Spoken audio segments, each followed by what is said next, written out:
com o sistema estatal e o sistema privado. É uma coisa que ainda não... O que é complementaridade? Está desde a Constituição, está previsto que o sistema privado de comunicação não seja tão dominador como ele é hoje, né? Você liga a sua TV lá, você vai trocando de canal e você vê que praticamente todos os canais são privados. São canais que são de famílias, que são de empresas. E você não vê nesses canais a diversidade que nós temos no nosso país. Diversidade religiosa, diversidade de posicionamentos políticos, diversidade de raça, de etnia, de opções sexuais, de gênero, né? Nós temos nesses canais uma reprodução de uma sociedade que é machista, que é homofóbica, que não respeita os direitos humanos, que visa o lucro em primeiro lugar, e que não está comprometida, na maioria das vezes, com a construção da democracia, né? E talvez seja esse o principal papel da mídia pública, é colocar esse problema em debate, né?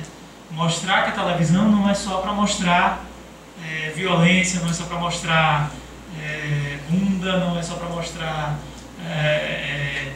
humor que não respeita a diversidade da sociedade. E nesses princípios estão incluídos também, dentre outros, são 9 princípios que a lei traz, mas ela fala na questão da autonomia em relação ao governo federal, ou no nosso caso aqui, a reitoria, vamos dizer assim. A gente sabe que esse é um debate complicado, como o pesquisador, eu anotei aqui, mas eu não tenho certeza qual deles falou, que a autonomia, Marincon, que ela não vai ser absoluta, né? A gente não vai conseguir chegar a uma autonomia absoluta, mas ela tem que ser um elemento de utopia que a gente tem que perseguir todos os dias, né? Tanto nós, enquanto trabalhadores da comunicação, como o próprio governo federal, como a própria reitoria, tem que também entender que isso tem que ser construído por eles também. O que é isso?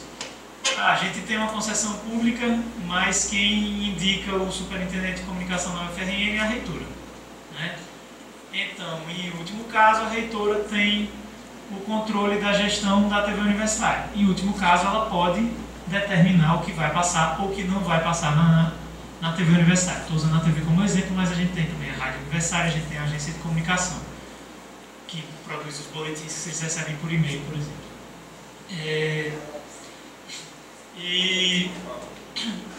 E a gente tem que pensar por que a reitora tem tanto poder e nós que somos estudantes, ou que somos servidores, ou que somos cidadãos potiguares, não conseguimos, por exemplo, ter um canal seguro para chegar e dizer assim, olha, eu acho que a programação da TV não está refletindo, por exemplo, a diversidade religiosa aqui do Estado, né?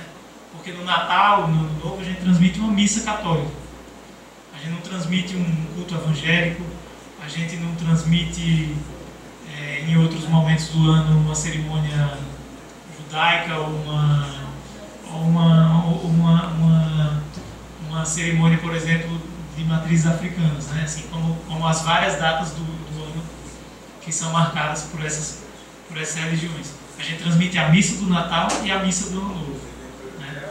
E não sei se a reitora é católica, não sei se o superintendente é católico, mas não só existem católicos por aqui, né? Então esse é só um exemplo de um problema que a gente tem que debater, né? Que é a autonomia.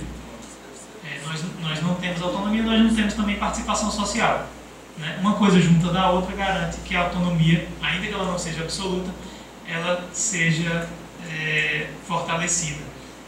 Deixa eu ver aqui. E aí a gente começou, nós servidores da Comunica, entramos em greve há mais de 4 meses e nós resolvemos aproveitar essa greve para construir alguma mudança, para questionar algumas posturas da gestão e que envolvem diretamente esse debate, né? Então, desde junho a gente tem se reunido semanalmente, tem construído documentos, cartas, alguns desses documentos são públicos, vocês podem ter tido acesso, né? Foram divulgados inclusive pelo CA de Comunicação, e nesse documento nós pedimos justamente isso. Nós pedimos que a gente debata dentro da universidade qual é o papel desses veículos que a gente tem aqui, né? Quais são as estratégias que a gente vai ter para conquistar, por exemplo, mais autonomia da TV universitária, para garantir que as vozes que constituem essa universidade e que constituem a cidade, a sociedade, elas tenham espaço também na TV universitária, na rádio universitária, e principalmente aqui, a comunidade universitária tem um espaço também nos conteúdos produzidos pela agência de comunicação, né? Então a gente sabe que, por exemplo, um evento organizado pela reitoria vai ter muito mais divulgação do que um evento organizado pelo CA. Eu, por alguma razão, não recebo os boletins da Comunica. O meu e-mail ele foi bloqueado. Nossa, que bom, então. Mas eu posso apostar que o boletim que foi divulgado ontem, foi divulgado na sexta-feira, que foi divulgado hoje, provavelmente não deu espaço, ou deu muito pouco espaço para esse evento de hoje, né? Enquanto que a aula magna que foi organizada pela reitoria deve ter tido ampla divulgação. E aí a gente se pergunta, por que isso acontece, né? Falando um pouquinho de novo dos boletins da GECOM, por que a gente só divulga evento, seminário, curso, inscrição de oficina, de atividade? Cadê a ciência que a universidade produz? Cadê os resultados das pesquisas? Onde é que estão os projetos de extensão que têm atividades super relevantes para a sociedade? Por que eles não aparecem com o devido espaço nesses boletins, né?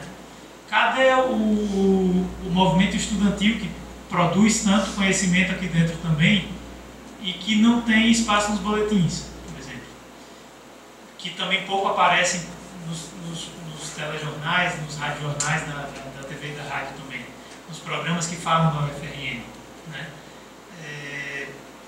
E aí a gente tem, depois que nós começamos esses debates, nós já tivemos algumas conquistas, né? Nós conseguimos, por exemplo, e aí eu digo mesmo que isso é obra do debate que foi colocado pelos servidores, né? Nós colocamos os problemas que a gente identificou, que a gente diagnosticou na Comunica, e nós forçamos uma situação onde a reitoria teve que tomar posicionamento. E nós acreditamos, nós servidores, que nós já tivemos algumas conquistas, como por exemplo, no mês de julho a reitora convocou uma comissão para discutir a política de comunicação da UFRN, que é uma cobrança que a comunidade universitária faz há anos. E que a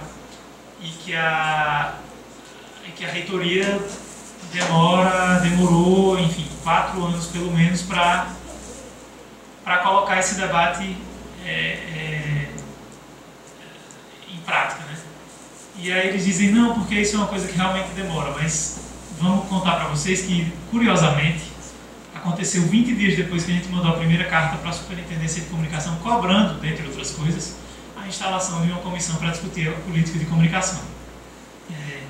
Infelizmente, essa comissão não tinha nenhuma representação dos servidores da Comunica, que é quem vão produzir a comunicação dessa universidade, que é quem vão colocar em prática essa política de comunicação.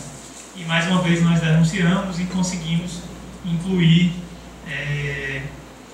um representante nosso nessa política, e nós precisamos que a comunidade, principalmente vocês que são estudantes de comunicação, participem desse debate que deve acontecer pelos próximos 3 meses, para dizer o que é que deve ser a comunicação da universidade. A outra coisa foi, eu já citei aqui, a instalação de um conselho consultivo para a Comunica, com representantes de alguns setores, inclusive dos estudantes, né? A Mariana Ceci é a representante do DCE no conselho, eu sou representante dos servidores da Comunica, tem vários professores, como sempre, os professores tomam de conta dos espaços, e principalmente os professores que estão ligados à reitoria. Isso é muito sério, porque um espaço onde a gente deveria ter pluralidade, a gente vai ter várias visões que partem do mesmo ponto de vista, que é o ponto de vista da gestão da universidade, o ponto de vista da reitoria. E nós temos participação da sociedade também. Nós temos um representante do Conselho Estadual de Cultura e um representante do Conselho Municipal de Cultura. Isso é toda a sociedade potiguar representada. 2 membros dentre 15 representantes, né? A gente tem exemplos em outros lugares, por exemplo, a EBC, em um conselho de 21 membros, eu acho que 17 são representantes da sociedade civil, né? São 22. Ah, não, é isso, 22 e 15. Eu estou com problema com números hoje. São 22 representantes e 15 são da sociedade civil. A grande maioria são 7 que são do governo. É isso. E nós temos também em Pernambuco um conselho de conteúdo na Rádio e Televisão Universitária de lá, que também tem maioria da sociedade civil organizada. Mas isso a nossa reitoria não teve coragem de fazer. A proposta que saiu lá da Comunica para esse conselho era de um conselho com 24 membros e que tinha muito mais diversidade. Ainda que não tivesse tanta participação social como outros exemplos, mas tinha muito mais diversidade do que nós temos hoje. E aí todo o debate que nós fizemos lá dentro foi esquecido e foi construído um outro conselho com uma outra estrutura que concentra muito mais poderes nas mãos de poucas pessoas, o que não deveria ser aceitável em uma emissora pública, em 2 emissoras públicas como nós temos, além de um serviço de produção de conteúdo que é a agência de comunicação. Por fim, para terminar, nós temos que colocar esse debate no nosso dia a dia, né? Não só de vocês que são estudantes, porque a Comunica não é só um espaço de comunicação pública, ela também é um espaço de formação para vocês, né? E todo esse debate da autonomia da Comunica, como é que ela se constitui internamente, como é que ela produz os seus conteúdos, como é que ela dialoga com a sociedade, e como é que a sociedade dialoga com ela, e isso também interfere diretamente na formação que vocês poderiam ter lá, né? A gente vai ouvir agora a experiência de Patrícia, que foi bolsista lá, que viveu, assim, já estou até adiantando a fala dela, ela viveu um momento de transição, ela viu um momento anterior e ela viu esse momento de maior fechamento da Comunica. Mas nós temos que colocar esse debate no dia a dia dos estudantes, né? Assim, a comunicação pública, inclusive, existe uma discussão nacional para ser incluída como uma disciplina do curso de comunicação, né? Tem todo um movimento nacional que está começando agora para incluir a comunicação pública como uma disciplina obrigatória, é isso? Obrigatória. Das habilitações, de todas as habilitações. Porque a comunicação pública, ela está na nossa Constituição e está na Lei 11.652, ela é complementar, ela tem que estar lá, ela tem que ter o mesmo peso que a comunicação privada tem, né? Assim, ela não pode ser o patinho feio da comunicação, ela tem que ter força. E a comunicação pública ela é um espaço de inovação, um espaço de experimentação, um espaço de criação de conteúdos, e aí talvez seja o melhor espaço para se fazer isso, porque a gente não vai ser dominado não necessariamente pela necessidade do lucro, pela corrida atrás de audiência, né, pelas disputas de um canal com o outro, né? Então, meu tempo já está acabando, ela já está me olhando feio aqui,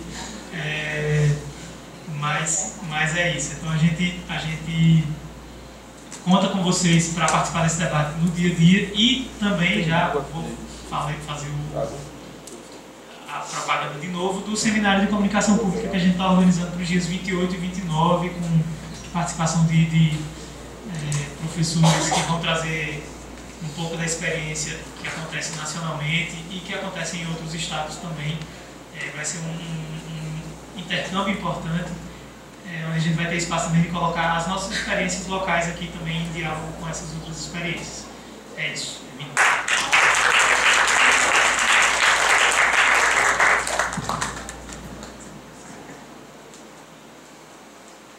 Oi, gente, boa noite. Meu nome é Patrícia. Eu fui bolsista durante 2 anos na TV Universitária e vou falar um pouquinho aqui sobre a minha experiência. Como os meninos falaram, eu tenho dividido em 2 períodos, o auge e a queda. Então são 15 minutos, vamos dar 6 minutos para o auge e 6 minutos para a queda para ficar tudo equilibrado. E de 8h30 eu tomar açaí porque é o melhor daqui da universidade, não é isso mesmo? Então, quando eu entrei para jornalismo, eu tenho outra formação, sou socióloga também. Quando eu entrei para jornalismo, desde o início, o que sempre me falavam era da TV Universitária, a GECOM e a FM como os melhores estágios que a gente tinha naquela época, né? Tanto é que vários profissionais que a gente via trabalhando tinham saído desses três locais, né? A TV, a FM e a GECOM. E eu sempre tive o desejo, como eu estava com tempo, eu disse, eu vou me dedicar ao estágio na TV ou então na GECOM, me inscrevi para os 2, acabei que eu fui chamada para a TV e passei a estagiar na TV. E assim, minha formação é jornalismo, então eu não tinha noção absolutamente nenhuma, não sabia nem o que era off passagem, minha mãe está aqui de prova, foi minha primeira pergunta, mas o que é off mesmo? Então assim, eu não tinha bagagem nenhuma de TV, não tinha muito interesse também, eu nunca pensei, sonhei em fazer TV, mas como apareceu oportunidade na TV, eu vou lá me dedicar. E desde o momento que eu entrei na TV, que foi o auge ainda, eu fui muito bem orientada que eu iria seguir etapas na TV Universitária. Eu ia começar fazendo pauta, produção, eu ia acompanhar repórteres, eu ia entender o que era uma edição de uma reportagem, eu ia entender como é que funcionava essa TV, quais eram as prioridades, o que a gente podia falar, como é que a gente ia montar um jornal. Então, para mim foi uma experiência incrível.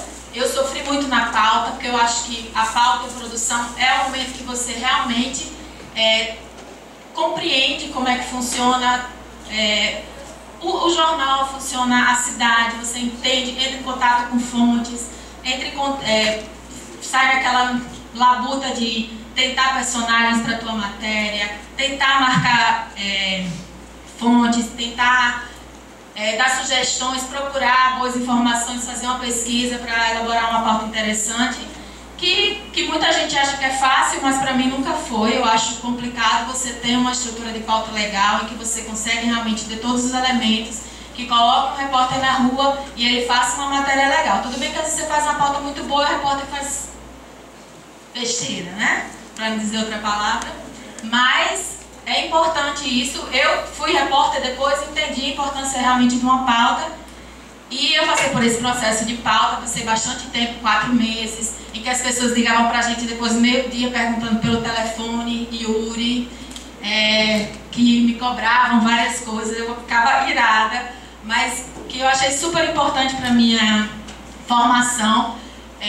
Eu respeitei quem faz isso, realmente esse trabalho de produção, de pauta. A gente às vezes só vê o repórter ali na frente, bonitinho, fazendo passagem, mas a galera que rala para conseguir personagem, conseguir marcar fonte, assessor chato, que não quer marcar as entrevistas, que dão prioridade para as TVs que têm mais importância. Então, todo esse processo foi muito importante. E na montagem do jornal, a gente tinha uma estrutura muito bem definida. A gente tinha uma editora, que era apresentadora, então ela tinha um controle bem legal do que acontecia no jornal. A gente prezava pelo equilíbrio, né? A gente tinha que ter matéria de cidades, cultura, coisas sobre a universidade. Então a gente montava o jornal de uma forma muito... tentava fazer o melhor. Obviamente a gente tinha vários percalços, a gente tinha problemas com câmeras, com motorista, os problemas técnicos que todo mundo tinha, mas o espírito era sempre tentar fazer o melhor, né? De tentar se informar bem. Assim, uma das primeiras recomendações que me foi passada foi a questão da importância de você se informar o que está acontecendo na tua cidade, de você entender como é que funciona, entender as autoridades, tentar se preparar realmente, né? Havia esse espírito. A gente tinha reuniões de pauta muito bem feitas, em que todo mundo tinha que cooperar, todo mundo tinha que estar bem informado, tinha que procurar dar sugestões. Então, esse espírito era muito interessante. Depois desse tempo, acho que eu passei uns 4, 5 meses sofrendo na pauta, na produção, aí depois eu fui para a rua e também tive o processo de ir para a rua, né? Tive que acompanhar os meninos que eram mais antigos, os estagiários mais antigos, que já tinham uma experiência, para tentar entender um pouquinho, para começar a fazer as reportagens e passar por todo o processo que a reportagem exige. Você ter um texto corrigido, você participar da edição da tua reportagem, que isso é muito importante, que a gente vai para a rua, faz um monte de coisa, mas você tem um tempo de 2 minutos para colocar. Então, esse processo de edição, tudo muito bem acompanhado, muito bem orientado, com todo cuidado, para que realmente o produto fosse bem feito. E eu considero isso foi muito importante na minha formação, assim. Eu e os outros meninos, assim, claro que tem gente que não tem nada com basquete mesmo, tem estagiário que também não estava nem aí, mas o ambiente te estimulava a tentar, né, fazer o teu melhor e tentar aprender, tentar fazer coisas legais. E toda a responsabilidade que a gente tinha com as matérias, tentar não copiar tanto que geralmente os jornais locais faziam, né, das emissoras privadas, tentar buscar coisas mais alternativas, ver o que estava acontecendo de diferente na cidade, que não tinha tanta visibilidade. Então esse era o espírito da TVU no primeiro ano que eu entrei, né? Eu passei esse ano, passei esses meses na pauta, fui fazer reportagem. E ao longo desse tempo começou a haver um desmantelamento do jornal mesmo, assim. Primeiro que a gente perdeu nossa editora, apresentadora, né? Porque teve um processo, a justificativa foi que tinha que tirar os terceirizados e manter os servidores mesmo, os concursados. E a gente acabou ganhando Cid Moreira, o cara que só ia às 6 horas da noite para ler o jornal. Ele não tinha participação nenhuma de como o jornal era montado, era um cara para ler. Então a gente ficou sem essa figura da editora que acompanhava a montagem do jornal, e isso ficou a cargo de outras pessoas e acabou sobrecarregando o pessoal, então já começou aí. E a gente começou a ter saída mesmo dos funcionários,